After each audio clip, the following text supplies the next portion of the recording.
خدیجۃ الکبریٰ رضی اللہ تعالی عنہما سرزمین عرب کی سب سے امیر اور باوقار خاتون آرام فرما رہی تھیں۔ خواب میں ایک روح پرور نظارہ دیکھتی ہیں کہ آسمان سے آفتاب ان کے گھر کے آنگن میں اتر آیا ہے۔ اس کے نور سے گھر روشن ہے۔ روشنی اور نور اتنا زیادہ ہوتا ہے کہ مکہ مکرمہ کا کوئی گھر ایسا نہ تھا جو اس نور کی روشنی سے روشن نہ ہوا ہو۔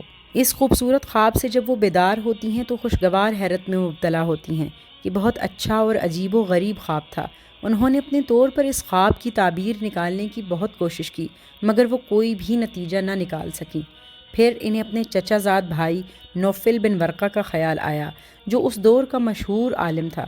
اپنے خواب کی تعبیر کے سلسلے میں آپ اپنے اس چچا زاد عالم فاضل شخص کے پاس گئیں اور اپنا خواب سنایا۔ ورقہ بن نوفل نے توجہ سے خواب سنا تو اس کا چہرہ خوشی سے روشن ہو گیا۔ وہ بولا یہ بہت ہی مبارک خواب ہے اور کہا تم نبی آخر الزماں سے شادی کرو گی۔ معزز خاتون کو بالکل یقین نہ آیا کہ کیا آخری نبی مجھے اپنی زوجیت میں لے لیں گے؟ ان کا ظہور کب ہوگا؟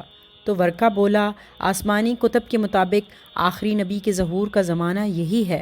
خواب کی تعبیر سن کر آپ واپس آ گئیں۔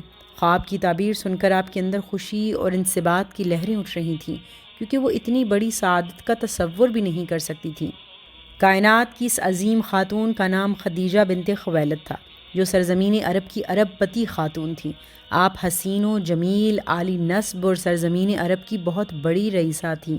قریش کے اکابرین اور اشراف آپ کو کئی بار نکاح کی درخواست کر چکے تھے لیکن آپ ہر بار انکار کر دیتی۔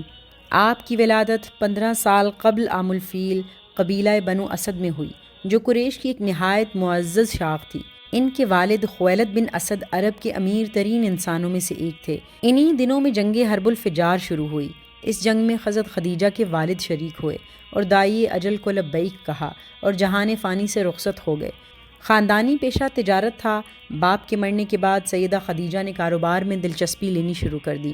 ان دنوں محمد بن عبداللہ صلی اللہ علیہ وآلہ وسلم کی پاکیزہ اخلاق کی گواہی مکہ کی ہر گلی و کوچہ دے رہا تھا۔ آپ صلی اللہ علیہ وآلہ وسلم کو امین کے لقب سے پکارا جاتا۔ حضرت خدیجہ کی عقیدت نواز نگاہیں بھی کسی ایسے ہی اعلیٰ فرد مقدس کی جستجو میں تھیں۔ بصد ادب سامان تجارت ملک شام لے جانے کے لیے درخواست کی۔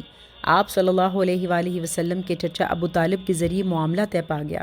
حضرت خدیجہ نے غلام میسرہ ساتھ بھیجا۔ اس تجارت سے پہلے کی نسبت دگنا منافع ہوا۔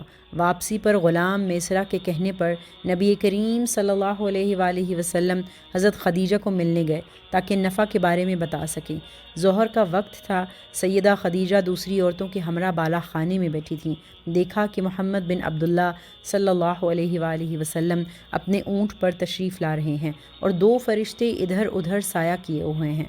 یہ مسحور کن منظر دیکھ کر حضرت خدیجہ حیران رہ گئیں۔ آپ کی ساتھی عورتیں بھی حیران تھیں کہ اس چلچلاتی دھوپ میں سوائے آپ صلی اللہ علیہ وآلہ وسلم کے اوپر سائے کے اور کہیں نہیں تھا۔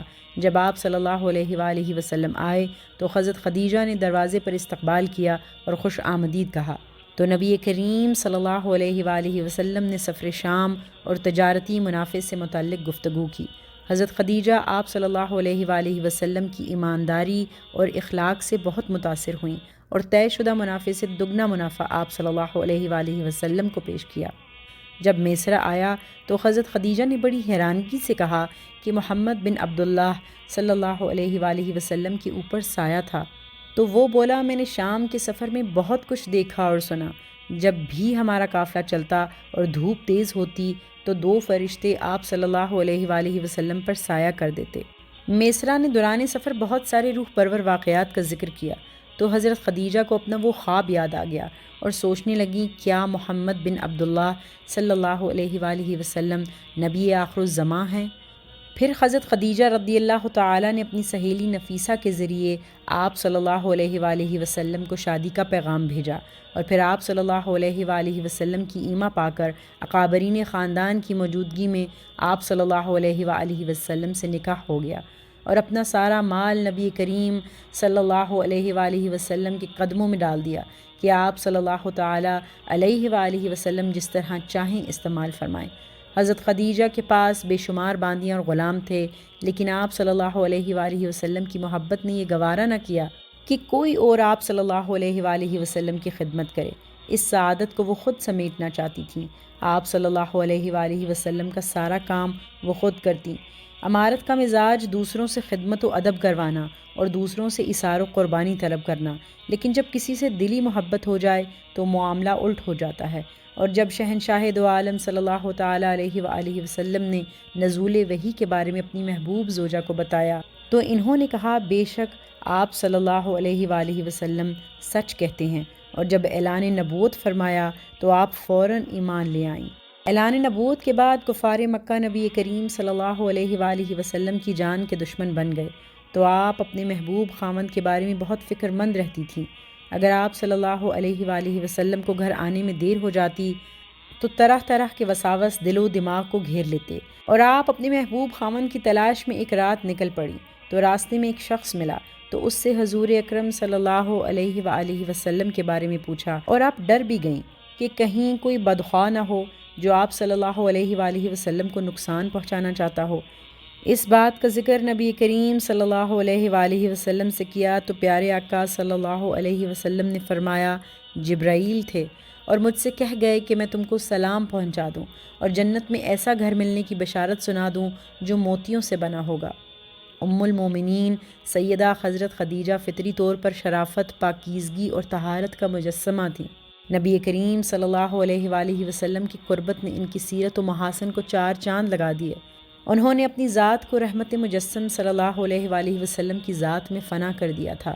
ساقی کوثر صلی اللہ علیہ وآلہ وسلم سے شادی کے وقت حضرت خدیجہ کی عمر 40 سال تھی، لیکن آپ کی سیرت، خدمت گزاری، دل پسند عادات، وفا کش طرز عمل، حب رسول صلی اللہ علیہ وآلہ وسلم سے آپ صلی اللہ علیہ وآلہ وسلم کے دل میں ان کی انسیت و محبت پیدا ہو گئی تھی کہ کسی اور خاتون سے شادی کا خیال تک نہ آیا۔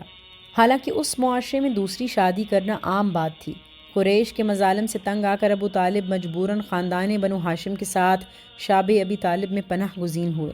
یہاں محصوری کے عرصے میں حضرت خدیجہ کی صحت بہت متاثر ہوئی، کیونکہ آپ نے ساری عمر آرام و راحت میں ملکہ کی طرح گزاری تھی۔ یہاں کی مشکلات نازک جسم برداشت نہ کر سکا، شدید بیمار پڑ گئیں۔ پیارے آقا صلی اللہ علیہ وآلہ وسلم نے علاج دلجوئی میں کوئی کسر نہ اٹھا رکھی، مگر وقت معین آ گیا تھا۔ 10 رمضان المبارک و سال نبوت میں آپ صلی اللہ علیہ وآلہ وسلم کی محبوب بیوی نے اس دنیا سے منہ موڑ لیا اور اپنے رحیم و کریم شوہر اور کملی والی سرکار صلی اللہ علیہ وآلہ وسلم کے سامنے دم توڑ دیا۔ اس وقت سیدہ خدیجہ کی عمر 65 سال تھی۔ ربع صدی اپنے محبوب شوہر کی رفاقت اور خدمت گزاری میں بسر کی۔ حضور صلی اللہ علیہ وآلہ وسلم نے اس سال کو عام الحزن یعنی غم کا سال قرار دیا۔ نبی کریم صلی اللہ علیہ وآلہ وسلم اپنی محبوب بیوی کو قبر مبارک میں اتارنے کے لیے خود قبر میں اترے اور اپنے ہاتھوں سے اپنی غم گسار اور محبوب بیوی کو سپرد خاک کیا۔ نبی کریم صلی اللہ علیہ وآلہ وسلم کو اپنی محبوب بیوی سے اس قدر محبت تھی کہ ساری عمر ان کے رشتہ داروں اور ان کی سہیلیوں کے ساتھ ہمیشہ حسن سلوک سے پیش آتے تھے۔ چنانچہ جب بھی قربانی کرتے تو سب سے پہلے سیدہ خدیجہ کی سہیلیوں کو گوشت بھجواتے اور بعد میں کسی اور کو دیتے۔